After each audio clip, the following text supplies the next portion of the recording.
Team India pacer Mohammed షమీకి ఎన్నికల commission నుంచి నోటీసులు జారీ అయ్యాయి. ఓటర్ లిస్టుకి సంబంధించిన స్పెషల్ ఇంటెన్సివ్ రివిజన్ ఎస్ఐఆర్ హియరింగ్కు హాజరు కావాలని షమీతో పాటు ఆయన సోదరుడు మహమ్మద్ కైఫ్కు నోటీసులు ఇచ్చింది ఈసీ. సోమవారం దక్షిణ కోల్కతాలోని జాదవ్పూర్ ప్రాంతం కాడ్చూ నగర్ స్కూల్ నుంచి షమీకి అధికారికంగా ఈ నోటీసులు వచ్చాయి. మహమ్మద్ షమీ స్వస్థలం ఉత్తరప్రదేశ్ అయినప్పటికీ క్రికెట్ కెరీర్ కారణంగా చాలా ఏళ్లుగా కోల్కతాలో నివసిస్తున్నాడు. ప్రస్తుతం Kolkata municipal corporation ward number 93లో ఓటర్గా ఉన్నాడు. ఈ వార్డు రాష్ బిహారీ అసెంబ్లీ నియోజకవర్గ పరిధిలోకి వస్తుంది. ఎన్నికల కమిషన్ ఓటర్ల జాబితా ప్రత్యేక సవరణ సమయంలో షమీ ఓటర్ ఐడి పత్రాలతో మ్యాపింగ్ సమస్య ఎదురైంది.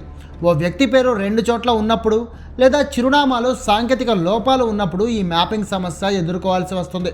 ఈ సమస్య పరిష్కారం కోసమే సరైన రుజువులతో రావాలంటూ ఎన్నికల కమిషన్ షమీకి ఆదేశించింది. అయితే తాను ప్రస్తుతం విజయ్ హజారే ట్రోఫీలో భాగంగా రాజ్కోట్లో ఉండడం వల్ల విచారణకు హాజరు కాలేనంటూ ఎన్నికల కమిషన్కు షమీ లేఖ రాశాడు.